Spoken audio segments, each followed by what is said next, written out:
السلام علیکم عزیز طلباء و طالبات۔ اس سے قبل کے لیکچر میں ہم لوگ تنقید کے مارکسی دبستان پر گفتگو کر رہے تھے، اس سے متعلق پڑھ رہے تھے۔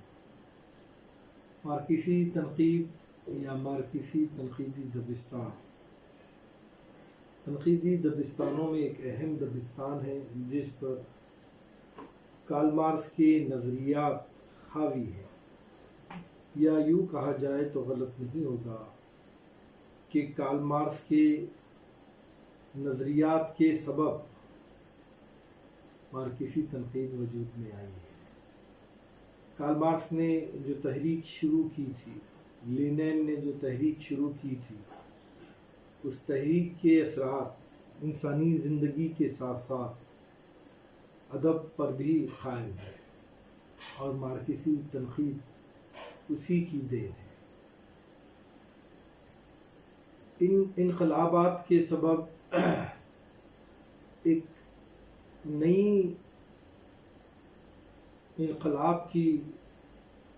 نئے انقلاب کا ایک دور شروع ہوا۔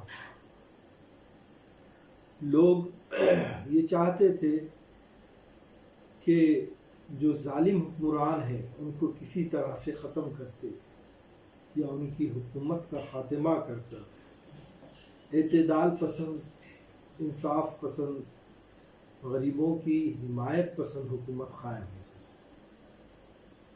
اس کے لیے ادب کا سہارا لیا گیا، ادب میں وہ نظریات قائم کیے گئے، وہ نظریات شامل کیے گئے، اور ہم دیکھتے ہیں کہ ان نظریات کے سبب یقیناً پوری دنیا میں انقلاب پیدا ہوا۔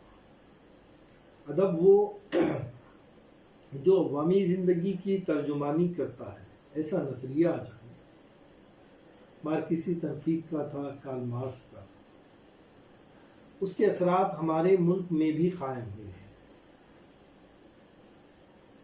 ہمارے ادیب بھی ان نظریات سے متاثر ہوئے ہیں اور ان نظریات کو اپناتے ہوئے، بالخصوص وہ جو دور تھا ہندوستان کا، غلامی کا دور تھا، انگریز اس ملک پر قابض ہو گئے تھے، ان کے ظلم و ستم کا ایک دورہ تھا۔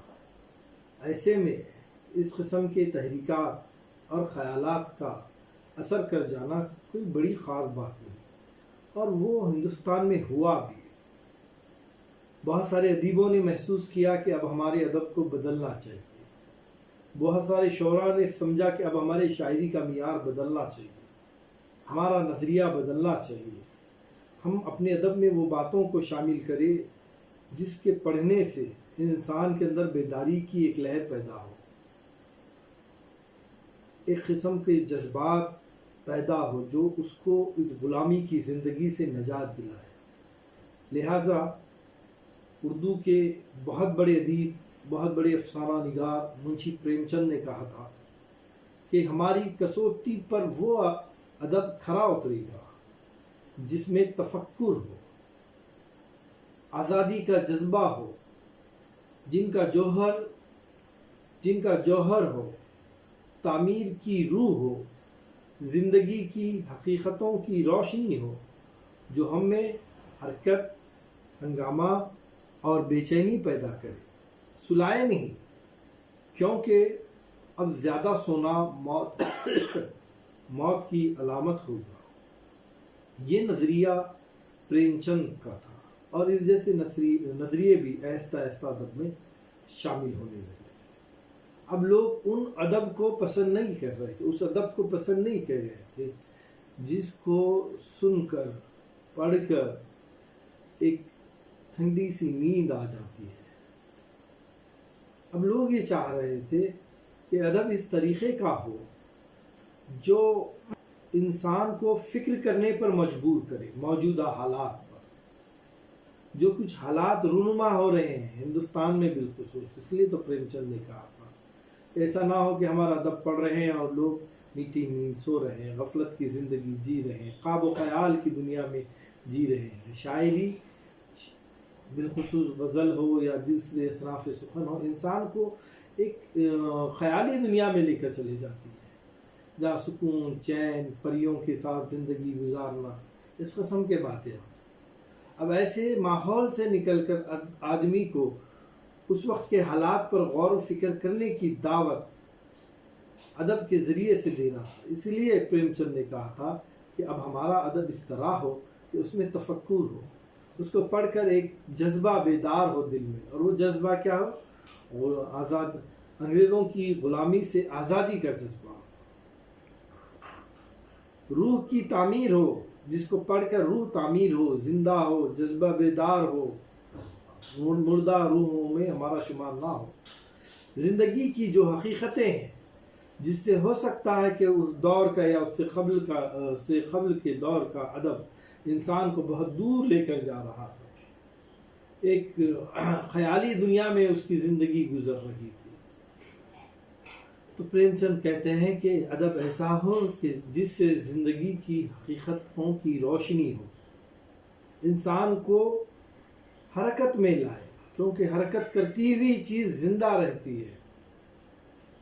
پانی اگر تھم جاتا ہے تو اس پر کائی آ جاتی ہے، گویا وہ موت کی علامت ہے. زندگی تھم جاتی ہے تو گویا وہ ختم ہو جاتی ہے، موت کی علامت ہے. مردہ جو ہوتا ہے وہ حرکت نہیں کرتا ہے. زندگی کی علامت تو حرکت میں ہے، ہنگامے میں ہے، بے چینی میں ہے. بے چینی کی کیفیت پیدا کرے.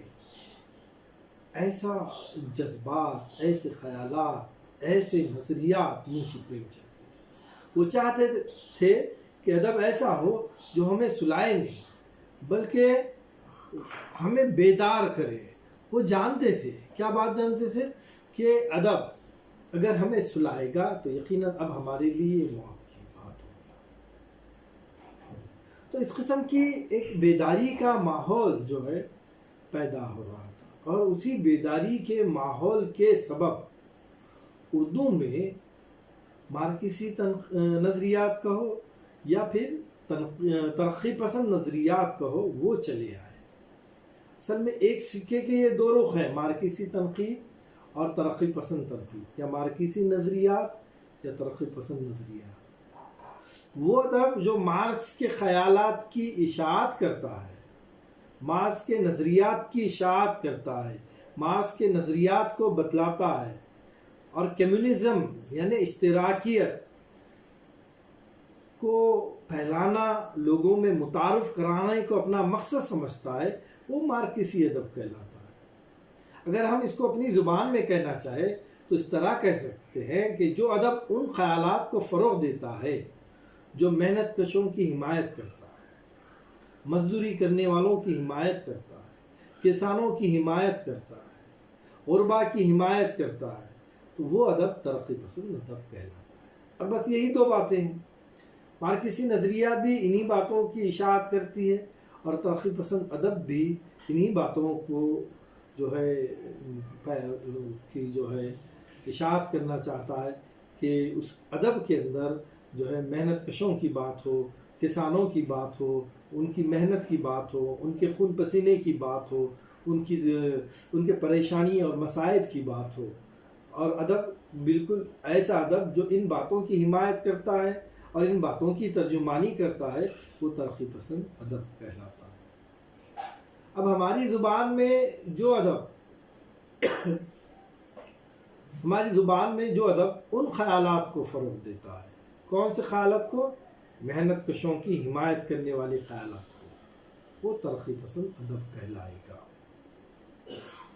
اسی طرح وہ تنقید جو ادب کو مارکسی نظریات کی کسوٹی پر پرکھتی ہے، وہ مارکسی تنقید کہلاتی ہے.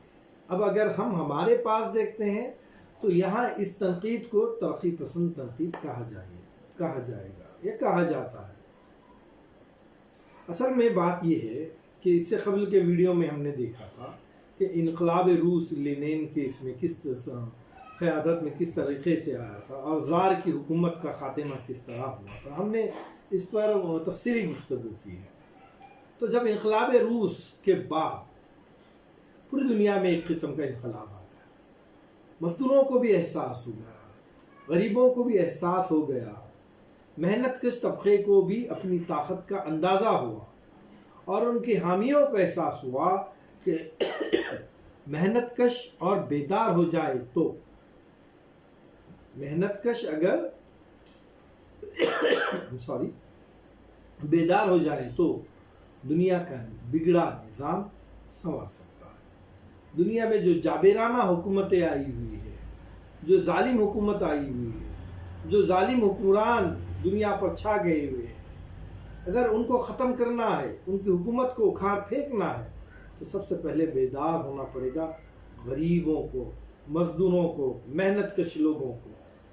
لہذا ہندوستان بھی روس کے حالات سے متاثر ہوا، مگر یورپ میں تو بیداری کی لہر سی دوڑ گئی تھی۔ یورپ کے کئی مختلف یونیورسٹیز میں بیداری پیدا ہو رہی تھی، اس قسم کی گفتگو چل رہی تھی، اور انہی میں بہت سارے ہندوستانی ایسے طالب علم تھے جو ہندوستان سے یورپ گئے تھے تعلیم حاصل کرنے کے لیے۔ انہیں اپنے ذمہ داری کا جب احساس ہوا، جب انہیں اس بات کا پتہ چلا، بلکہ پتہ ہی تھا کہ ہمارے ملک میں انگریز حکمران ہیں، ہمارے ملک جو ہے غلامی کی زندگی گزار رہا ہے، انگریزوں کی زور زیادتی، زبردستی، ظلم، اس تمام چیزیں ہندوستان میں چل رہی ہیں، ہندوستانی عوام غلامی کی زندگی جی رہی ہے، اور اب انہیں اس غلامی کی زنجیروں سے آزاد کرانا ہمارا اپنا فرض ہے۔ اس بات کا احساس ہندوستانی طالب علموں کو ہوا جو اس وقت لندن میں، یورپ میں، مختلف یونیورسٹیز میں پڑھ رہے تھے، اور ان کے دل میں بھی ایک خواہش پیدا ہوئی کہ کیوں نہ ہم بھی اس تحریک کو چلائیں۔ اب اس تحریک کو چلانے کے لیے ایک انجمن کی ضرورت ہوتی ہے، ایک سوسائٹی کی ضرورت ہوتی ہے، ہم خیال لوگوں کو اکٹھا لانے کی ضرورت ہوتی ہے۔ لہذا ایک ادبی انجمن بنانے کا ان لوگوں کا خیال ہوا، اور ان خوابوں میں، اس خیال میں، اس سوچ میں جو اہم لوگ شامل تھے، اس منصوبے میں جو اہم لوگ شامل تھے، ان میں ایک سجاد ظہیر تھے، دوسرا ملک راج تھے، تیسرا ملک راج آنند تھے، تیسرا محمد دین تاثیر تھے، جیوتی گھوش وغیرہ لوگ اس منصوبے میں شامل ہو گئے۔ یہ ہم خیال لوگ اکٹھا ہوئے، ایک جگہ آئے، اور انہوں نے ایک انجمن کی بنیاد ڈالی جس کا نام تھا ترقی پسند مصنفین، پروگریسو رائٹرز ایسوسی ایشن، یعنی انجمن ترقی پسند مصنفین۔ اور یہ واقعہ 1932 کا ہے، یعنی ترقی پسند نظریات یا ترقی پسند مصنفین اکٹھا آنا یا ایک انجمن بننا، یہ 1932 کی بات ہے۔ اسی سال سجاد ظہیر اپنی تعلیم کو مکمل کر ہندوستان لوٹ آئے، اور انہوں نے اسی تنظیم کی بنیاد ہندوستان میں قائم کی، اور یہاں بھی یعنی ہندوستان میں بھی وہ انجمن، کون سی انجمن؟ پروگریسو رائٹرز ایسوسی ایشن، یعنی انجمن ترقی پسند مصنفین کی بنیاد رکھی گئی، جس کا مقصد جو ہے یہی تھا کہ کسی طرح ہندوستان میں انقلابی خیالات کو فروغ دیا جائے، ادب وہ کام کرے کہ ہندوستانی عوام کو جو بالکل غفلت کی نیند سو رہی تھی ان کو بیدار کرنے کا کام اس انجمن کا تھا۔ یہ انجمن ادب کے ذریعے سے لوگوں میں ایک قسم کی جذبات کو بیدار کرنا چاہتی تھی، ان میں حرکت پیدا کرنا چاہتی تھی، ان کو بے چین کرنا چاہتی تھی، ان میں جذب آزادی اور جذب حریت پیدا کرنا چاہتی تھی۔ لہذا اس کا ایک باقاعدہ مینیفیسٹو یعنی منشور شائع کیا گیا، اور اس منشور میں اس بات کا اعلان کیا گیا کہ اب ادیب غیر جانبدار نہیں رہ سکتے، ادیب تو سماج کا سب سے حساس طبقہ ہے، سب سے زیادہ احساس مند طبقہ ہے۔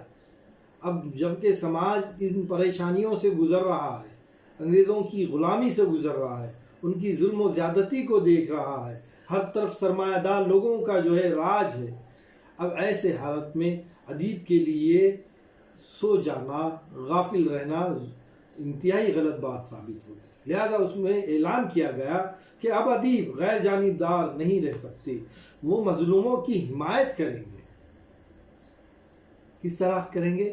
ادب کی بنیادی زندگی میں ادب کی بنیاد انسانی زندگی میں پیوست کر دی جائے گی اور زندگی مسلسل تغیر و تبدل کی کہانی بنائی جائے گی. لوگوں کو بیدار کیا جائے گا اور لوگوں کو بیدار کرنے کے لیے جس قسم کے ادب کی تخلیق کی ضرورت ہے اس قسم کے ادب کو تخلیق دیا جائے گا.